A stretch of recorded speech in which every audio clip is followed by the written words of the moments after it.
everyone, I'm Laura. This week we're talking about an Ayurvedic concept called Dinacharya. So the yoga board covers a different aspect of looking at our yoga practice from the perspective of it being a representation of our daily schedule. So when we did our practice this week, we were thinking about our centering being like the morning. So when you come into your centering at the beginning of your yoga practice and you sit in stillness and you give yourself some time to ground and to set up your inner state and your attitude that you're going to use or your focus that you're going to keep through the rest of your practice. We do the same sort of thing when we wake up in the morning. We want to take a few moments to clear our mind and to plant the seed of the attitude and the focus that we want to have as we go through our day. So then from that point, everything that we do, everywhere that we go, we're going to have that same focus. Maybe it'll be doing things from the heart, or being as mindful as you possibly can, or staying as calm as you can no matter what happens during your day. So it can be a lot of different things depending on what you feel like you personally need to work on. So then our yoga practice ramps up. We do a warm-up. We start to move the body a little bit more. We get to a point where sometimes we'll do a peak pose. It might be a deep hip opener. It might be a deep standing pose, something that we work ourselves up to. And then we start to ramp our practice down. We do a cool down and we work our way down to this point where we can come back into stillness. Everything is balanced, everything is aligned, and then we find ourselves in savasana. We stretch the body out on the mat, and we move into this space of letting everything go and existing in a space of peace and tranquility, being able to connect to a sense of union outside of ourselves. And that would be like when we go to sleep at the end of the day. We want to let go of everything that we've worked on during the day and give yourself that time to be in a space of tranquility and peace before you drift off into sleep. So using this reference of our yoga practice being similar to the course of our day, we can practice this idea of a dinacharya. So a dinacharya is actually a daily routine. I don't necessarily like to use the word routine because that sounds like it's very mindless and we just kind of do it because we have to do it. A dinacharya is really something that's very mindful, and it's strongly connected to the concept of self-care. So when we do a cleansing practice, we want it to come from a space of taking really good care of ourselves, and taking care of ourselves so that we can cleanse away the things that are going to hold us back or the things that bring us out of balance. So we exist in that space of being the best version of ourselves that we can be. And then we go to our job and we go to do the things with our family and our friends that we need to do during the day. We present that really balanced and whole version of ourselves when we go to do those activities.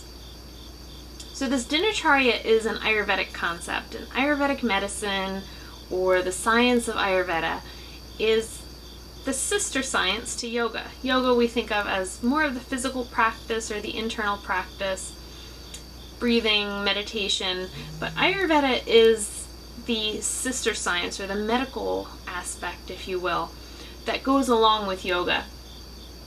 Back before we had modern medicine, a lot of the ways that we would treat dis-ease or imbalance in the body was through the use of different kinds of oils or herbs or just practices that you would do. And that's what Ayurvedic medicine is about. It's changing your diet, changing your activity, changing your breath work to bring the elements that you possess back into balance.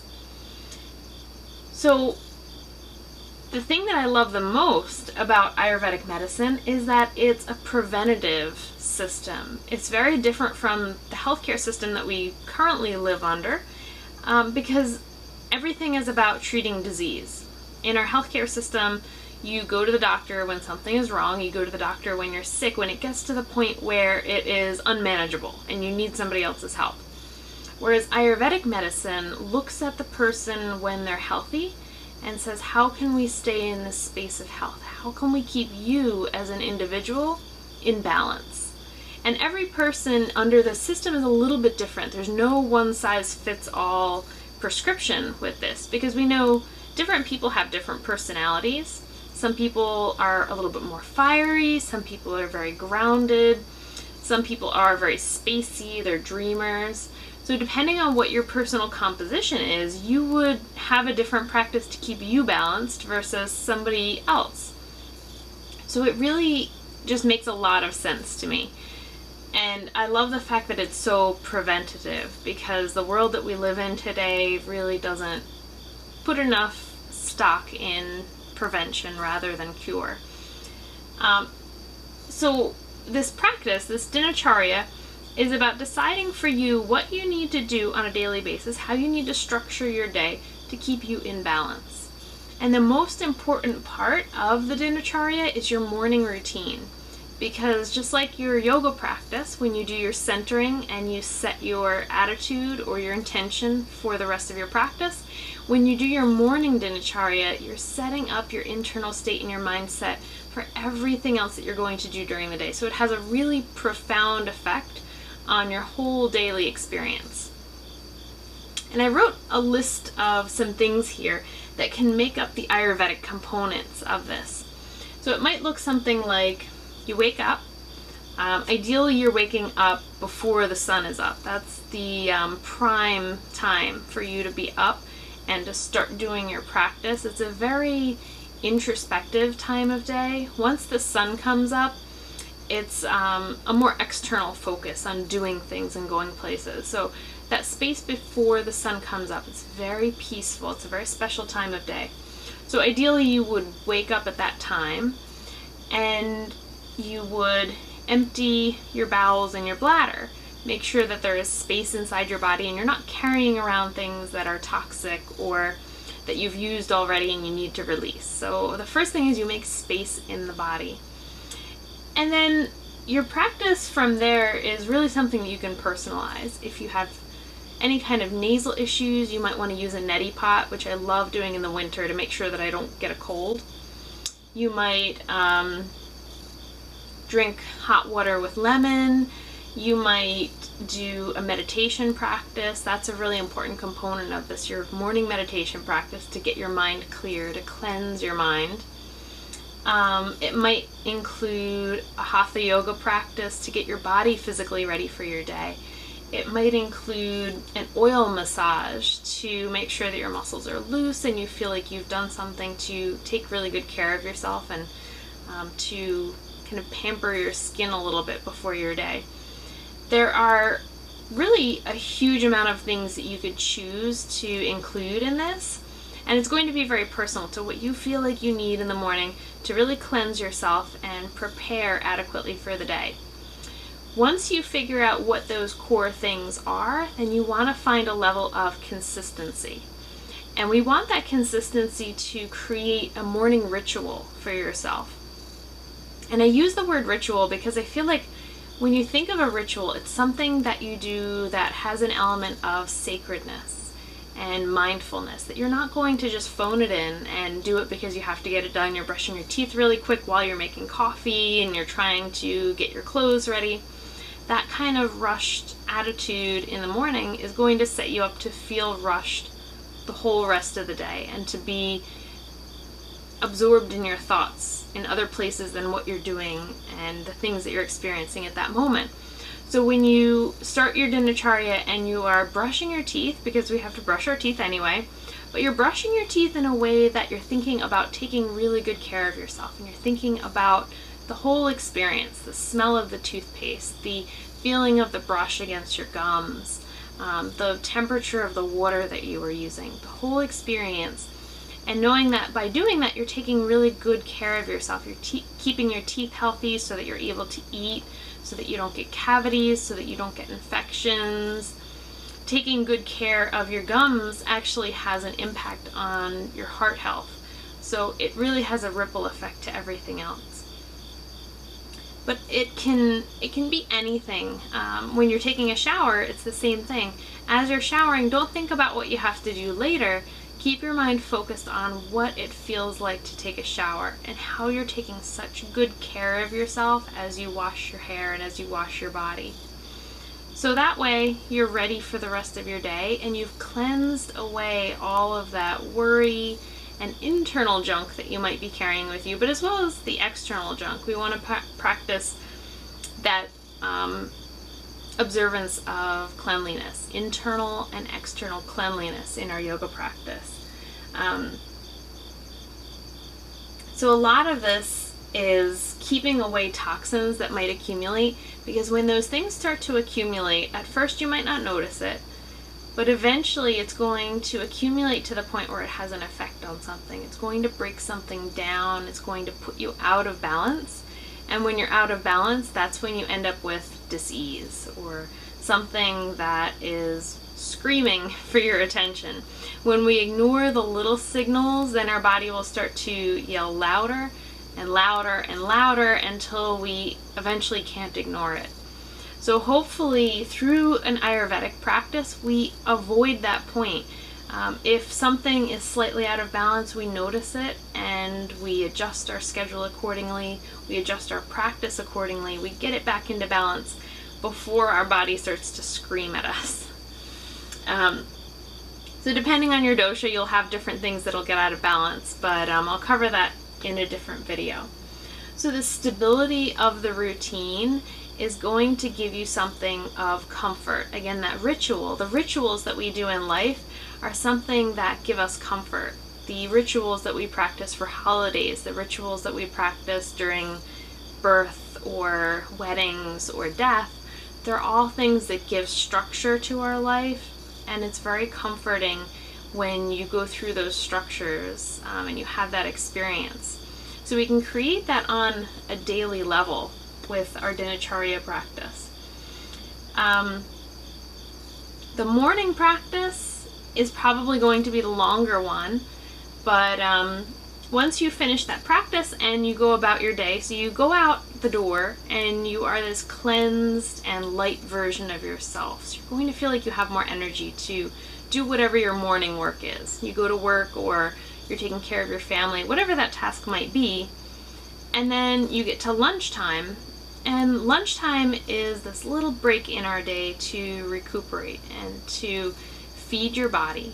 So when you're eating, it's a process of eating mindfully, looking at your food, feeling gratitude for the fact that you have food to nourish your body, and making sure that you're making a choice that whatever food that you're eating is something that will keep you in balance.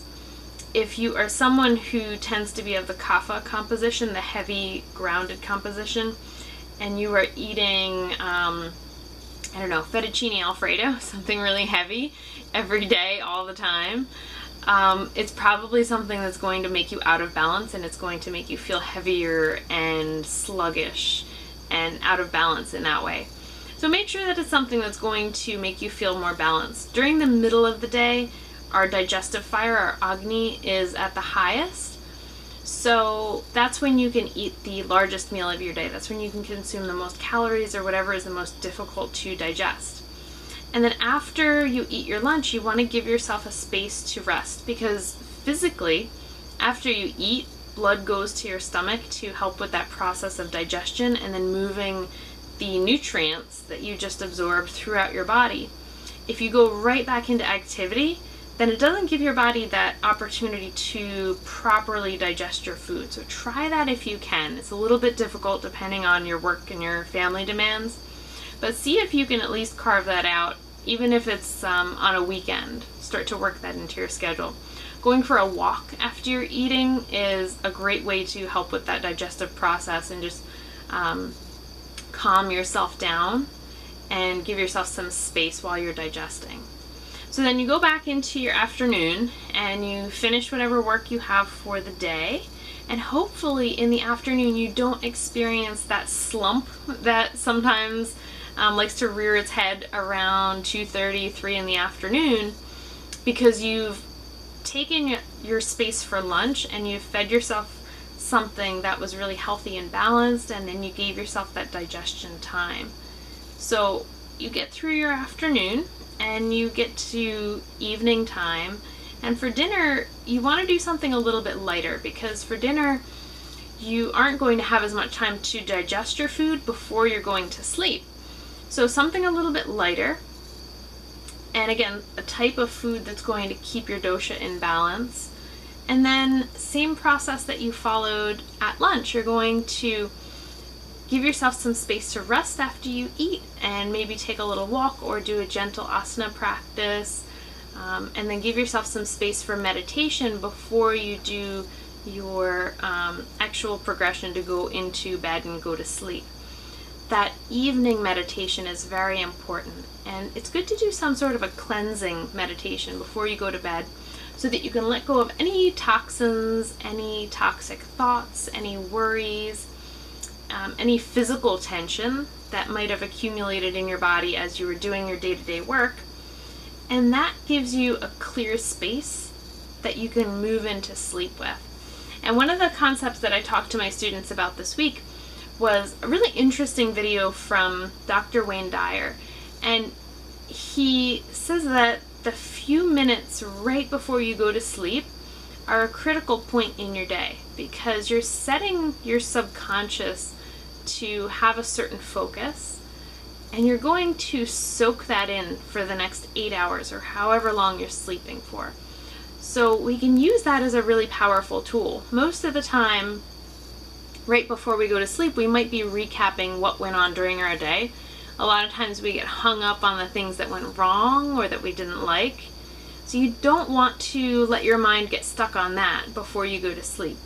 Try to plant the seed of something that you want to soak in while you're sleeping. It might be just focusing on a feeling of self-love or a feeling of gratitude for the things that did go right during your day, or the things that you have in your life, or just a concept of existing in peace or being relaxed, so that you hold on to that and you soak it in over the next 8 hours while you're sleeping.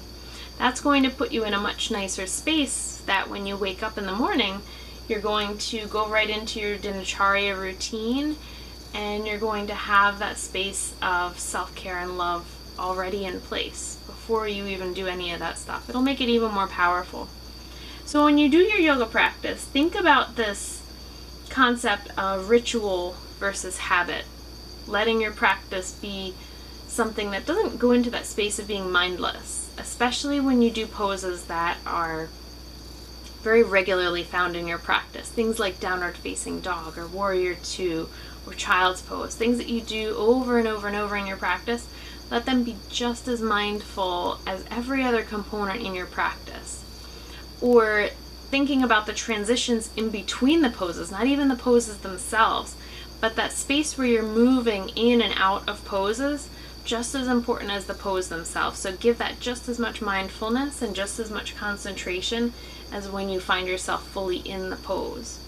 So letting your practice be a daily ritual within itself, and each pose being a ritual to watch your breath.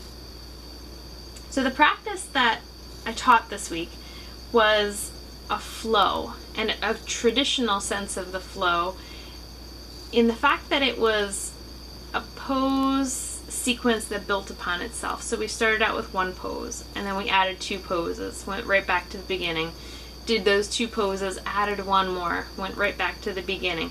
Every single round, added one pose, went back to the beginning, and practiced that over again. So by the time you've gone through 5 or 6 repetitions, you know where you're going. So you don't have to think so hard about how the sequence is going to unfold, but you can focus so deeply on your breath and what's happening with that combination of breath and movement. And a lot of the sequences that I did were alternating movements, flowing movements, where we did either 3 or 5 breaths of inhale up and exhale down, inhale up and exhale down for that 3 to 5 breath sequence, so that you felt so connected to your breathing. The breath work that we used, we actually did 2 different breaths this week. We did an alternating nostril breath in the beginning of practice to create a sense of balance. And then we did a breath of fire worked into different sequences or different poses within our sequence as a cleansing practice.